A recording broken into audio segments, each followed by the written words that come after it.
Right breaking చేస్తున్నాం. ఇవాళ AP deputy CM Pawan Kalyan Kondagattu Anjaneya క్షేత్రాన్ని సందర్శించనున్నారు. సుమారు గంట పాటు కొండగట్టులో పవన్ కళ్యాణ్ పర్యటన కొనసాగనుంది. ఈ సందర్భంగా కొండగట్టు ఆంజనేయ స్వామిని దర్శించుకుని ప్రత్యేక పూజలు నిర్వహించనున్నారు. అలాగే టీటీడీ నిధులతో ఆలయ అభివృద్ధి పనులకు పవన్ కళ్యాణ్ శంకుస్థాపన చేయనున్నారు. మొత్తం 35.19 కోట్ల రూపాయలతో సత్రం, దీక్ష విరామణ మండపం నిర్మాణాలు చేపట్టనున్నారు. సీఎం చంద్రబాబు సానుకూల స్పందన, పవన్ కళ్యాణ్ చొరవతో ఈ నిధులు మంజూరు కావడం గమనార్హం. ఒకేసారి 2,000 మంది భక్తులు దీక్షలు విరమించుకునేలా భారీ మండపం నిర్మించనుండగా 96 గదులతో సత్రం నిర్మాణానికి కూడా టీటీడీ బోర్డు ఆమోదం తెలిపింది.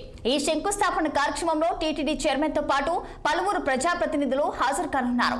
శంకుస్థాపన అనంతరం పవన్ కళ్యాణ్ జనసేన తెలంగాణ నాయకులు, కార్యకర్తలతో సమావేశం కానున్నారు.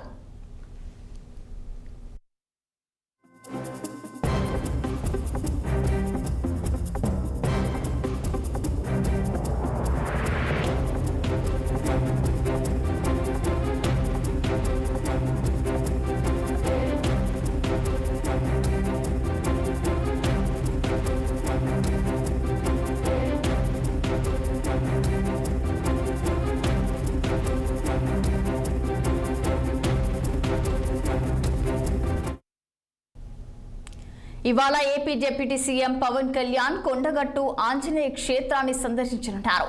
సుమారు గంట పాటు కొండగట్టులో పవన్ కళ్యాణ్ పర్యటన కొనసాగుతుంది. ఈ సందర్భంగా కొండగట్టు ఆంజనేయ స్వామిని దర్శించుకుని ప్రత్యేక పూజలు నిర్వహించనున్నారు. అలాగే టీటీడీ నిధులతో ఆలయ అభివృద్ధి పనులకు పవన్ కళ్యాణ్ శంకుస్థాపన చేయనున్నారు. మొత్తం 35.19 కోట్ల రూపాయలతో సత్రం, దీక్ష విరమణ మండపం నిర్మాణాలు చేపట్టనున్నారు. సీఎం చంద్రబాబు సానుకూల స్పందన, పవన్ కళ్యాణ్ చొరవతో ఈ నిధులు మంజూరు కావడం గమనార్హం. ఒకేసారి 2,000 మంది భక్తులు దీక్షలు విరమించుకునేలా భారీ మండపం నిర్మించనుండగా 96 గదులతో సత్రం నిర్మాణానికి కూడా టీటీడీ బోర్డు ఆమోదం తెలిపింది. ఈ శంకుస్థాపన కార్యక్రమంలో టీటీడీ చైర్మన్ తో పాటు పలువురు ప్రజాప్రతినిధులు హాజరు కానున్నారు. శంకుస్థాపన అనంతరం పవన్ కళ్యాణ్ జనసేన తెలంగాణ నాయకులు, కార్యకర్తలతో సమావేశం కానున్నారు.